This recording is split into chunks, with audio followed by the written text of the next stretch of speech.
नमस्कार, मैं हूं आपके साथ राहुल। सौमित्र महाराष्ट्र, झारखंड और उत्तर प्रदेश में हो रहे चुनाव प्रचार के लिए राजनीतिक दलों को जितना जोर लगाना था लगा लिया। अब बारी जनता की है, यानी चुनाव प्रचार का शोर अब थम चुका है। महाराष्ट्र विधानसभा चुनाव के लिए राजनीतिक दलों का प्रचार अभियान जन कल्याणकारी योजनाओं और विकास के मुद्दों पर शुरू होकर बटेंगे तो कटेंगे, वोट जिहाद, धर्म युद्ध, संविधान खतरे में है, गद्दारों से सावधान और आखिरी दिन एक रहेंगे तो सेफ रहेंगे का लेटेस्ट वर्जन भी देखने और सुनने को मिला। अगर इधर झारखंड की बात की जाए तो यहां भाजपा की क्या मिला के नारे के जवाब में कब मिले का नारा लोगों के जुबान पर रहा, तो वहीं जेएमएम के जल जंगल जमीन का जवाब इस चुनाव में बीजेपी ने माटी बेटी रोटी के नारे से दिया। और उत्तर प्रदेश का चुनाव बड़े हल्के में मत लीजिएगा।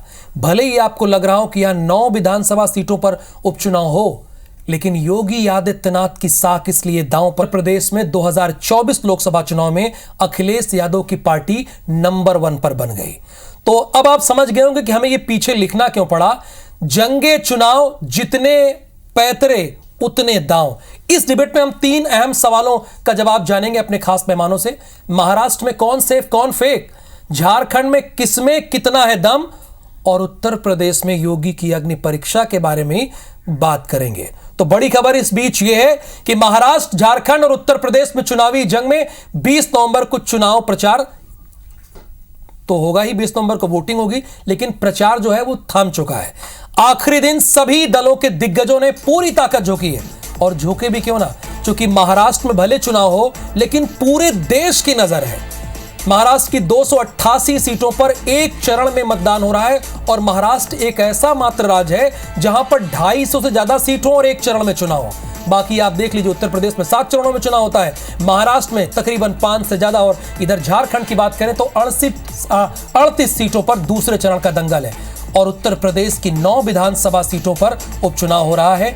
20 नवंबर को वोटिंग होनी और 23 को नतीजे आएंगे, लेकिन इस बहस में, इस डिबेट में जानने की कोशिश करेंगे कि किसका पड़ला भारी है। तो हमारे साथ इस वक्त पॉलिटिकल मेहमान के तौर पर नितिन भंसाली जी हैं, जो कि कांग्रेस के प्रवक्ता हैं।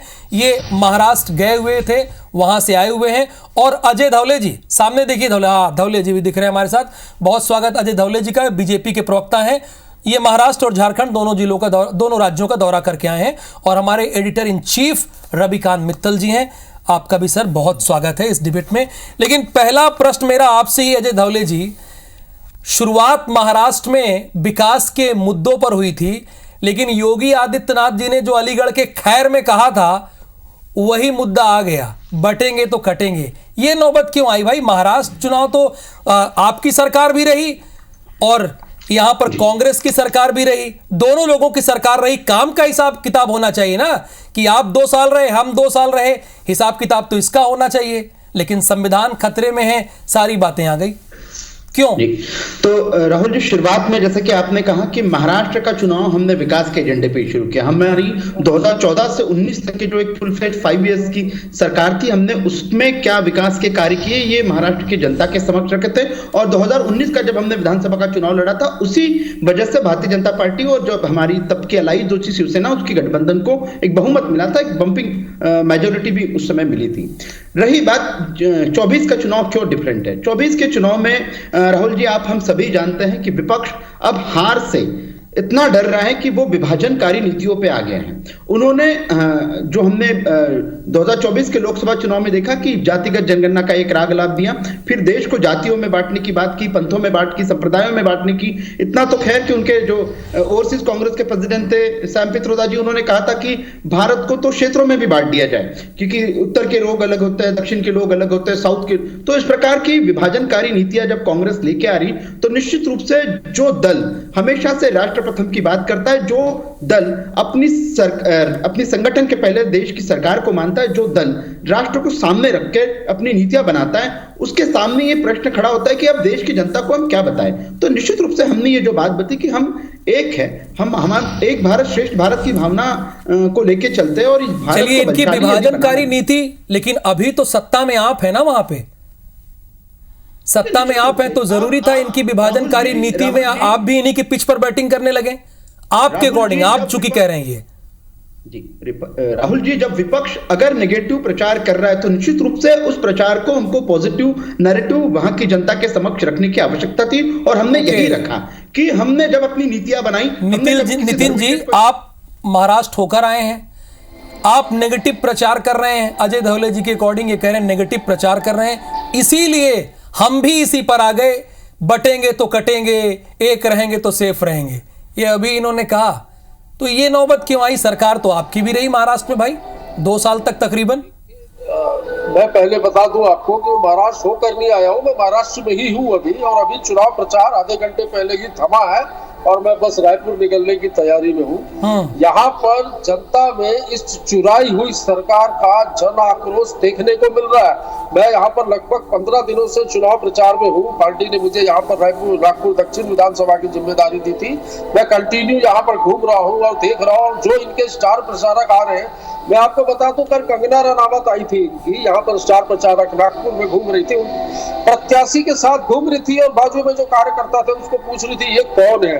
तो ये स्थिति है। तो ये चुराई हुई जो सरकार थी इसका जाना तय है। जनता जो है वो कांग्रेस की 5 गारंटियों को समझ रही है, देख रही है और मान रही है। और इसलिए मान और समझ रही है क्योंकि तेलंगाना और कर्नाटक में हमने जो कहा था वो दिया है। ये इस बात का सबूत है। और जनता जो है निश्चित तौर पर इस चुराई हुई सरकार को विदा करने की महाराष्ट्र और झारखंड में तैयारी कर चुकी है। एक है तो सेफ है, इसका तो आज राहुल गांधी जी ने प्रेस कॉन्फ्रेंस में सारी जानकारी दी कि कौन एक है और किसके सेफ रहने के लिए एक और सेफ है। नितिन जी उसका जवाब भी तो दे दिया राहुल जी, उस पोस्टर का जवाब भी तो बीजेपी की तरफ से आया, उस पर क्या कहेंगे? चुनाव प्रचार से गायब है।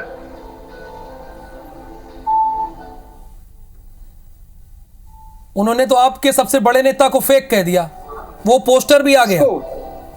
देखिए, इनके पास दूसरा कोई मुद्दा ही नहीं है। इन्होंने पिछले 15 सालों को भी यदि हम उठाकर देख लें तो इन्होंने इसी प्रकार के झूठे वादे और झूठे प्रचार करके लोगों को गुमराह करने का काम किया है। पर जनता जो है अब जान चुकी है, जनता अब समझ चुकी है। यानी पहले भाग में दोनों कह रहे हैं कि जनता को गुमराह और झूठे वादों की बात कर रहे हैं। रवि सर, क्यों इस पर बात नहीं होती भाई? 3 सरकारें थी महाराष्ट्र में, देखिए दो बड़े दल बारी बारी से रहे, एक छोटी सरकार थी। क्यों उन्होंने क्या किया, आगे की कार्य योजना क्या है, इस पर ना बात होकर वोटों के ध्रुवीकरण, एक रहेंगे तो नेक रहेंगे, बटेंगे तो कटेंगे, इस पर क्यों आ जाता है भाई? इनको लाड़की बहन योजना, किसानों का कृषि ऋण माफ, 25 लाख नौकरियां, बेरोजगारों को 4000, महालक्ष्मी योजना के तहत 3000, इस पर ज्यादा जोर नहीं दिखाई दे रहा। प्रचार पर अगर बात करें बड़े नेताओं का, ऐसा क्यों हो रहा है? देखो राहुल, ये बात समझने वाली बात होगी कि महाराष्ट्र में इस बार केवल चुनाव जीतना ही लक्ष्य नहीं है, बल्कि वहां पर जो 2 बड़ी पार्टी होती थी उसको बीजेपी ने तोड़ दिया, 2 फाड़ कर दिया, चाहे वो शिवसेना हो चाहे एनसीपी हो। तो इस बार ये चीज भी दांव पर लगी हुई है कि आखिर में असली शिवसेना कौन सी है और असली एनसीपी कौन सी है।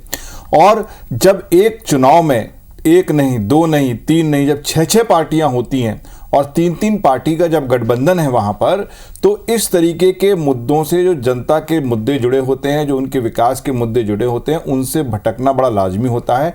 क्योंकि जो पार्टियों को ये लगता है कि ये जो मुद्दे हैं ये उस चीज़ को अपील नहीं करते, और अगर हम कुछ ऐसी चीज़ें भड़काऊ वाली बात करके, बंटवारे वाली बात करके या कुछ इस तरह की बातें करके कुछ एक समुदाय को एक कर लें तो एक अपना निश्चित वोट बैंक हम बना सकते हैं। तो उस चीज़ की वहाँ पर ज़्यादा लड़ाई है कि आखिर अगर शिवसेना बटी है तो जो हिंदू है वो किस शिवसेना को मानेगा। अगर एनसीपी लड़ी, आप देखिए वो कह रहे थे कटेंगे तो बटेंगे, और उनके साथ एनसीपी जो अजीत पवार है वो कह रहे जी हम इस नारे को मानते नहीं हैं, ये इस राज्य में चलेगा नहीं।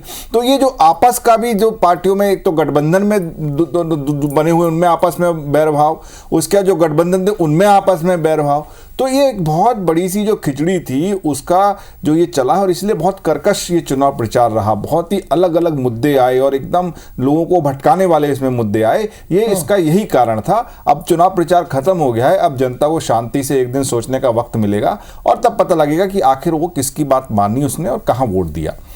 बिल्कुल, और इस एक दिन में सोचना भी चाहिए, क्योंकि 5 साल के आपके भविष्य का सवाल है। पिछली बार आपने देखा ना, 3 सरकारें आपने देख ली, और झारखंड में भी सर जब से राज्य बना कभी पूर्ण बहुमत, कोई इनके कोई भी दल आप देख लीजिए, कभी पूर्ण बहुमत नहीं आया। तो ये अजय धवले जी, लड़ाई तो असली और नकली की है यहां पर, कि कौन असली कौन नकली, और दो धड़ हुए दो बड़े दलों के, इससे इंकार नहीं किया जा सकता, और वो बात आप पर ही आ जाती है। देखिए राहुल जी, महाराष्ट्र में की यदि बात करें तो महाराष्ट्र में लड़ाई जो है विचारों की लड़ाई है। हाँ। कि कौन से दल ने अपना मूल विचार त्याग कर स्वार्थ की राजनीति के लिए, सत्ता प्राप्ति की राजनीति के लिए एक ऐसे दल के साथ जाना सोचा जिसके साथ में वैचारिक गठबंधन। हम शिवसेना की बात कर लेते हैं। शिवसेना की अपनी राजनीति ही कांग्रेस को कोसते कोसते शुरू हुई थी। बाला साहब ठाकरे, स्वर्गीय बाला साहब ठाकरे, श्रद्धेय बालासाहब ठाकरे जब जीवन थे तो वो पानी पी पीकर शिवसेना कांग्रेस को गालियां देती थी और कहती थी कि कांग्रेस अवसरवादी दल है, देश की राजनीति को यदि किसी ने दूषित किया तो कांग्रेस ने किया है। लेकिन हमने देखा कि 2019 में किस प्रकार से मुख्यमंत्री बनने के लिए बाला साहब ठाकरे के बेटे उद्धव ठाकरे, हेमंत बिस्वा शर्मा को, अजीत पवार को, एकनाथ शिंदे को, ये आज आपकी गोद में बैठ गए, आपकी पार्टी में आ गए तो अच्छे हो गए। भाजपाकारी इस देश में पार्टियां तोड़ने का जिनका सबसे बड़ा रिकॉर्ड रहा है, उन शरद पवार साहब ने अपनी अवसरवादी राजनीति के लिए एनसीपी का क्या किया। तो आज मूल प्रश्न ये है महाराष्ट्र की जनता के सामने कि 2014 से 19 तक सरकार किसने तोड़ा, उसको 2019 में भी मैंडेट मिली हुई सरकार को किसने तोड़ा, 105 सीटें आई थी, बताइए, जवाब दीजिए। कांग्रेस की आप सीटें उठा के देख लीजिए, भारतीय जनता पार्टी को 19 में भी मैंडेट मिला था, लेकिन हमारे साथ में विश्वासघात हुआ था। उन्होंने 3 दलों ने। अच्छा, किसने किसको तोड़ा इसमें ना पड़े, अब तो प्रचार खत्म हो गया, बहुत ज्यादा हुआ, डोर टू डोर आप प्रचार कर सकते हैं, बाकी कोई विकल्प नहीं है। मैं नितिन भंसाली जी, जो अभी आप कॉन्फिडेंट होके कह रहे हैं कि मैं लगातार मुंबई में हूं और काफी दिनों से हूं, ऐसे 3 कौन से मुद्दे हैं जिसके आधार पर इतना कॉन्फिडेंट हो रहे हैं आप कि आपकी सरकार आ जाएगी? देखिए, सबसे पहले वादा खिलाफी,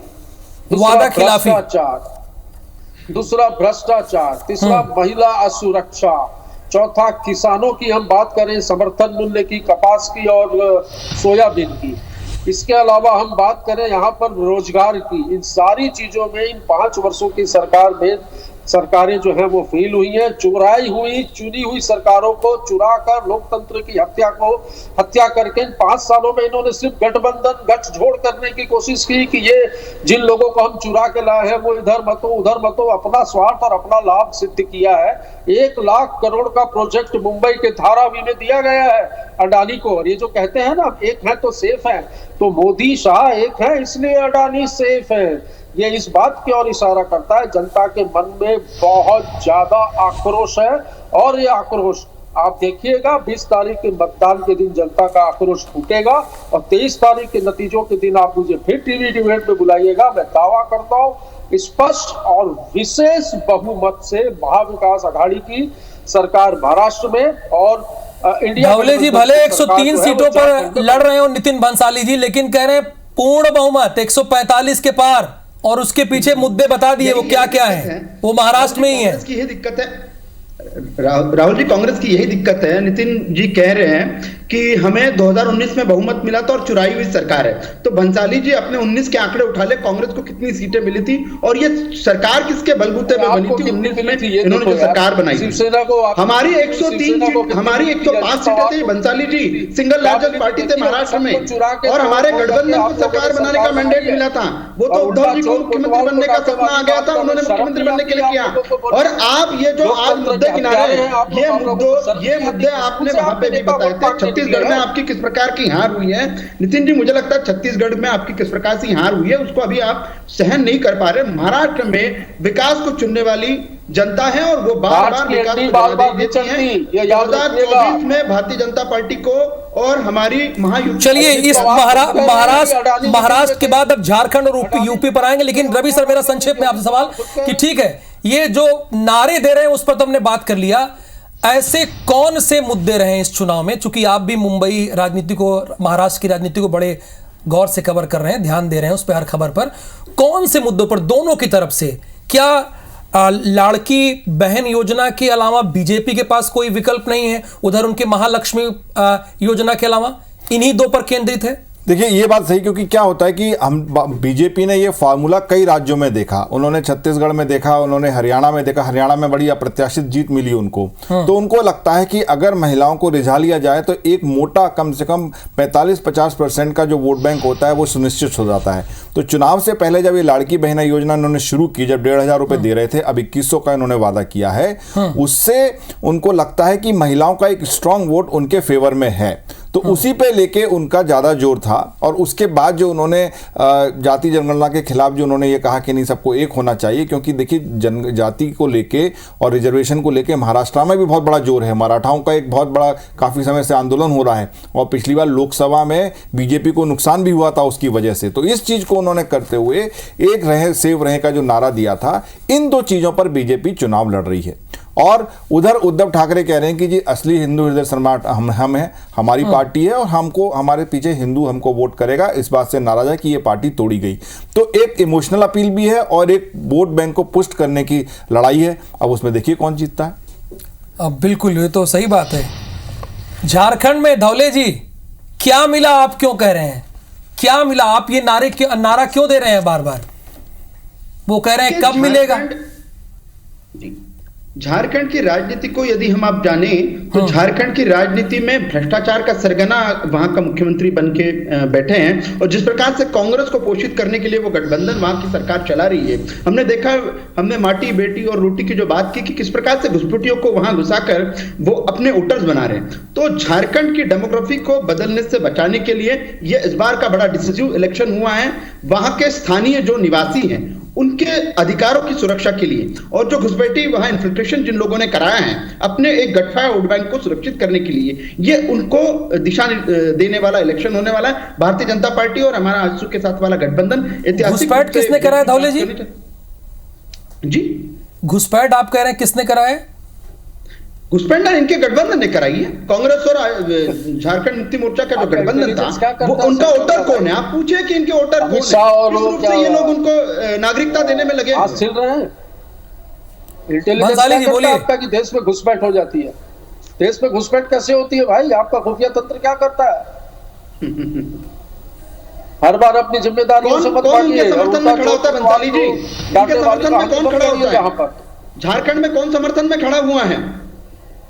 आप भाषण देके दिखाइए घुसपैठियों के विरोध में, आप भाषण देके दिखाइए वक्त पर जिन्होंने कब्जा किया है, आप भाषण देके दिखाइए रोहिंग्या के खिलाफ। आप लोगों के पास घुसपैठ, वक्त, हिंदू, मुसलमान, मंदिर, मस्जिद, इसके अलावा कोई मुद्दा नहीं है भाई।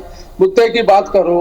ये घिसी पिटी जो आपकी ये जो रील चल रही है, जो सीढ़ी लगा देते हैं, मुद्दे की बात है बंसाली जी। भारतीय जनता पार्टी को ऐतिहासिक रूप से बहुमत मिलते जा रहा है। क्या 3 राज्यों में आपकी कांग्रेस सिकुड़ गई है, और ये 3 राज्यों में भी सरकार किस प्रकार से चल रही है।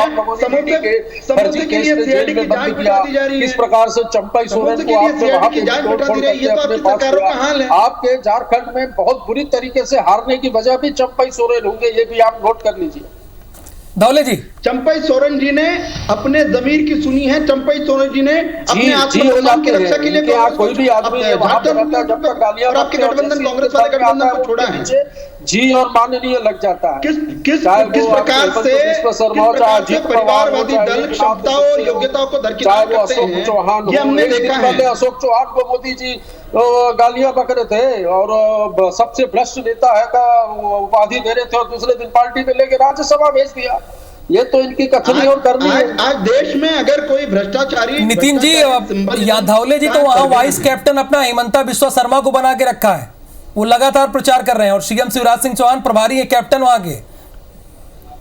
दोनों वैसे ही भारतीय जनता पार्टी कैसे ये दोनों के जाने से ही जो है बेड़ा गर्क हो रहा है इनका। हिमंत बिस्वा शर्मा 1.5 साल बाद असम में भी पूरी तरीके से निपटने वाले हैं, और ये जो शिवराज मामा, ये खुद बेचारे इतनी मेहनत करके सरकार बनवाई वहां पर, और मुख्यमंत्री नहीं बन पाए, और उनको निपटा दिया उनकी पॉलिटिक्स को, और अब उनको जहां पे जगह पे प्रभारी बना के भेज रहे हैं। तो देखिए रवि सर, मैं आ रहा हूं इसमें, तुरंत लूंगा मैं आ रहा हूं रवि सर। देखिए फिर यहीं पर बात आ गई। अब झारखंड की हमने बात की ना, देखिए दो अजय धौले जी या नितिन भंसाली जी हिंदू मुस्लिम पर आ गए हैं। यहां पर ये कोशिश नहीं हो रही कि मुद्दे पे बात की जाए, फिर यहां पर वही बात सामने आ गई। क्यों महाराष्ट्र से बहुत अंतर क्यों यहां नहीं दिख रहा है? देखिए दर्द वहाँ पर दूसरा है। बीजेपी का दर्द ये है वहाँ पर कि उनको आदिवासियों का वोट मिलता नहीं है। बहुत कोशिश उनने की, पिछली बार जो साफ हुए वो आदिवासियों में एक भी सीट नहीं मिली, इसलिए वो इस बार जो माटी बेटी रोटी का जो डर दिखा रहे हैं वो आदिवासियों को ही अपील करने के लिए है। और झारखंड मुक्ति मोर्चा के साथ ये मुश्किल है कि उनके साथ जो है उनका स्ट्रांग आदिवासी है, लेकिन दूसरी जगह से उनको नहीं मिलता है वोट, उधर वो कमजोर हो जाते हैं। और उनके साथ जो भ्रष्टाचार का उनके ऊपर जो आरोप लगा हुआ है उससे वो लड़ रहे हैं, क्योंकि झारखंड में केवल यही सरकार नहीं, लगातार जितनी पहले सरकार रही है झारखंड में भ्रष्टाचार का एक बहुत बड़ा मुद्दा हमेशा से रहा है। तो ये जो वहाँ पे लड़ाई है, तो जब ये मुद्दे बिखरते हैं तो इसी बात पे आके टिक जाते हैं जो जिनकी अभी अपन स्क्रीन पर भी लड़ाई देख रहे हैं। तो मुद्दा वहाँ पे वही है कि जो आदिवासियों को रिझा लेगा वो वहाँ पर जीत जाएगा। नहीं, आपने कहा कि ये इसलिए बयान आते हैं क्योंकि एक बड़े समुदाय को टारगेट कर लेते हैं आसानी से। आप मुद्दे बताएंगे तो उसमें आपको बहुत मेहनत पड़ेगी, उसको कई लोगों को समझाना पड़ेगा, लेकिन कर लेंगे। अजय धवले जी, ये स्थिति क्यों बन जाती है?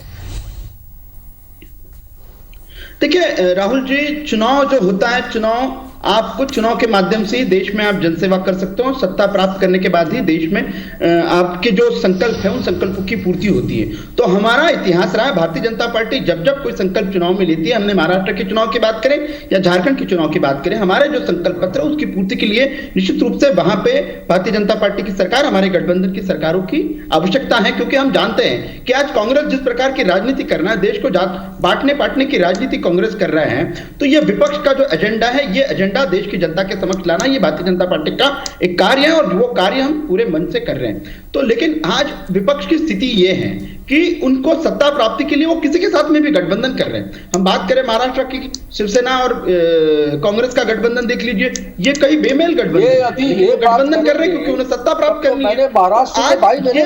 आज ये स्थिति है नितिन जी, छत्तीसगढ़ के हाथ से उभरी है। नितिन जी की 2023 के विधानसभा चुनाव में ऐसी ऐतिहासिक हार हुई है, अभी तक हार से उभरे नहीं। भाई पटेल एक नाम में भूल गया था, सुनने की क्षमता रखी, सुनने की क्षमता कैसे। धवले जी दो नाम बता रहे हैं महाराष्ट्र चुनाव को लेकर, प्रफुल्ल पटेल का नाम बता रहे हैं और अजीत पवार का। ये कह रहे हैं कि आपने इनको भ्रष्ट कहा भी, बाद में लिया भी, ये जिक्र कर रहे हैं नितिन भंसाली जी। हमारे दल में नहीं है महाराष्ट्र राहुल जी, वो हमारे दल में नहीं है, गठबंधन के सहयोगी आप ही के दल में है भाई। उन्होंने क्या राज्यसभा से अशोक चौहान, एक नाथ शिंदे मुख्यमंत्री हैं, अजीत पवार मुख्यमंत्री हैं, और आप बोलते हैं हमारे दल में, कांग्रेस के गठबंधन की पहले खोल के वो भारतीय जनता पार्टी के साथ में गठबंधन में आए थे। तो उन्होंने स्वयं स्पष्ट किया था कि वो किस परिस्थितियों में भारतीय जनता पार्टी के साथ में सरकार स्थापन करने के लिए आए थे। किन परिस्थितियों में उन्हें भ्रष्टाचार किया, ये बताया होगा आपको। अरे क्या बात कर रहे हो, सरकार के आप प्रवक्ता रहे हैं नितिन जी, इस प्रकार से मुंह मत खुलवाइए। महादेव सट्टा आपसे नहीं, मुंह खोल दीजिए, कौन मना कर रहा है? खुलवाइए, मुंह खोल दीजिए, मना कौन किया है? खोलो ना भाई, इतना बच के क्यों चलना? वो तो कह रहे हैं कि भ्रष्टाचार आप पर लगा रहे हैं। दुबई से हम तो राहुल जी हर चुनाव करते हैं। महादेव सट्टा आप लोग बना रहे हैं, आपकी सरकार चली गई है, जिस सरकार को आपको बड़ा कॉन्फिडेंस था। अरे आप भूपेश सरकार के आप प्रवक्ता रहे हैं, आप मुझे लगता है अप्रत्याशित हार से बाहर नहीं निकले। मैंने स्थितियां परिस्थितियां देखी हैं कि किस ढंग से आप लोगों ने ईडी, आईटी और सीबीआई का किस ढंग से बार ईडी, आईटी, सीबीआई की आप बात करते हैं। देश की जनता ईडी, आईटी, सीबीआई नहीं करती। देश की जनता ने आपको आपकी छत्तीसगढ़ में क्या स्थिति हुई है, वहां की जनता ने, देश की जनता ने सब देखा है। जनता को अगर आप करा लीजिए, आप जो ग्रांटेड ले लेते हो सरकार बन जाएगी। आपके परिवार को छत्तीसगढ़ की जो बात कर रहे हैं, जनता से थोड़ी आज कांग्रेस की स्थिति आज ये में जारी है। कांग्रेस अब किसी वजह से हो रही है। अच्छा, फटाफट हम डिबेट के अंतिम सिरे में हैं, फटाफट ये जान लेते हैं कि भाई नितिन भंसाली जी और अजय धवले जी को महाराष्ट्र की जनता, झारखंड की जनता या फिर उत्तर प्रदेश की जनता क्यों चुने? तीन बात पर हम आएंगे तीनों लोगों से, फिर यूपी का अपडेट लेंगे रवि सर से। पहले नितिन भंसाली जी, आपने महाराष्ट्र का तो बताया था, लेकिन ओवरऑल अगर मैं आपसे पूछूं तो देखिए, ओवरऑल तो नतीजे दिख गए। हाँ। जब लोकसभा की बात थी तब इन्होंने बड़ा नारा दिया था, अब की बार 400 पार, 240 में निपट गए, घमंड तो वही टूट गया था। तो ठीक है, फिर ये अगर कहेंगे कि हरियाणा में हम सरकार बनाने की बात कर रहे थे और नहीं बना पाए, तो काट की हड्डी बार बार नहीं चढ़ती और ओवर कॉन्फिडेंस में ना रहे। ये इस बात को ओवर कॉन्फिडेंस, ठीक है, एक हर प्रदेश के मुद्दे जो होते हैं अलग अलग होते हैं, और जैसा कि मैंने कहा कि महाराष्ट्र और झारखंड में विशेष बहुमत से, प्रचंड बहुमत से सरकार बनाएंगे इंडिया गठबंधन की और महाविकास अघाड़ी। अजय धवले जी। देखिए राहुल जी, 2023 के विधानसभा चुनाव में भी नितिन मंसाले जी यही राग अलापते थे कि मध्य प्रदेश, छत्तीसगढ़ और राजस्थान में इनकी बहुमत के साथ सरकार आ रही है। हरियाणा भी हमने यही देखा, क्योंकि कांग्रेस आज वास्तविकता की राजनीति से परे चली गई है। कांग्रेस देश की मिजाज को समझती ही नहीं है। आज देश विकास को मानता है, देश विभाजनकारी शक्तियों का विरोध करता है। भारतीय जनता पार्टी यही विषय लेकर देश के सामने जा रही है कि विकसित भारत बनाने के लिए झारखंड की जनता और महाराष्ट्र की जनता भाजपा के गठबंधन को इस विकास को मानता है। इन करप्ट लोगों को आप लोगों ने लेकर अपनी ठीक है। अब सर यूपी पर आपसे मेरा प्रश्न है, यूपी पर, और एक संक्षेप में जवाब दे दीजिए कि जो लोकसभा का चुनाव हुआ महाराष्ट्र का, दोनों लगभग टाई पर थे, 43 और एक 42.8। क्या वो मानक होता है या नहीं? फिर यूपी पर मैं आपसे आऊंगा, क्या उसे मानक माना जा सकता है? मानक नहीं मान सकते। देखिए, दोनों चुनावों में मुद्दे अलग अलग होते हैं, इश्यूज अलग होते हैं, भावनाएं अलग होती हैं, तो उसको मानक नहीं मान सकते। वो बदल भी सकता है, जैसे कि हरियाणा में भी हमने देखा। लेकिन जो यूपी है वो बड़ा इंटरेस्टिंग है। देखिए, वहां पर जो मुख्यमंत्री हैं वो अभी घायल हैं। क्यों घायल हैं? लोकसभा में उनकी हार हुई, समाजवादी पार्टी उसमें ज्यादा सीटें लेके आई। उसके बाद इंटरनल पार्टी पॉलिटिक्स जो चल रही है उसमें भी क्या कहते हैं, उनको परेशान किया गया। तो इस समय सबसे ज़्यादा उनके स्टेक हाई हैं। उनको प्रूव करना है कि वो एक जिस तरीके से उनका जलवा था या वो कायम रहे कि नहीं है। तो और सीटें भी इस समय जितनी पे चुनाव हो रहा है उसमें 5 सीटें एसपी के पास थी 9 में से, और बीजेपी के पास 2 थी, क्योंकि बाकी उनके सहयोगी वालों के पास थी। तो कितनी सीटें बीजेपी जीतती है उसके ऊपर यह तय होगा कि योगी आदित्यनाथ में अभी भी राजनीति का उतना ही दम बचा हुआ है। बिल्कुल, ये ध्यान देने वाली बात है। देखिए, बटेंगे तो कटेंगे, एक रहेंगे तो सेफ रहेंगे। ये हो सकता है कि एक समुदाय को बहुत अपील कर जाए, लेकिन पता है जो दोनों बड़े दलों का मैनिफेस्टो है, घोषणा पत्र है, वो 5 साल वही काम आएगा। क्योंकि सरकार किसी की भी बने, आप 5 साल उसी पर पूछ सकते हैं ना, उनसे सवाल कर सकते हैं कि आपने तो कहा था लाड़की बहन योजना के तहत आप 2100 देंगे, अभी 1500 दे रहेंगे। आप महालक्ष्मी के तहत 3000 की बात की, अब क्यों नहीं कर रहे हैं?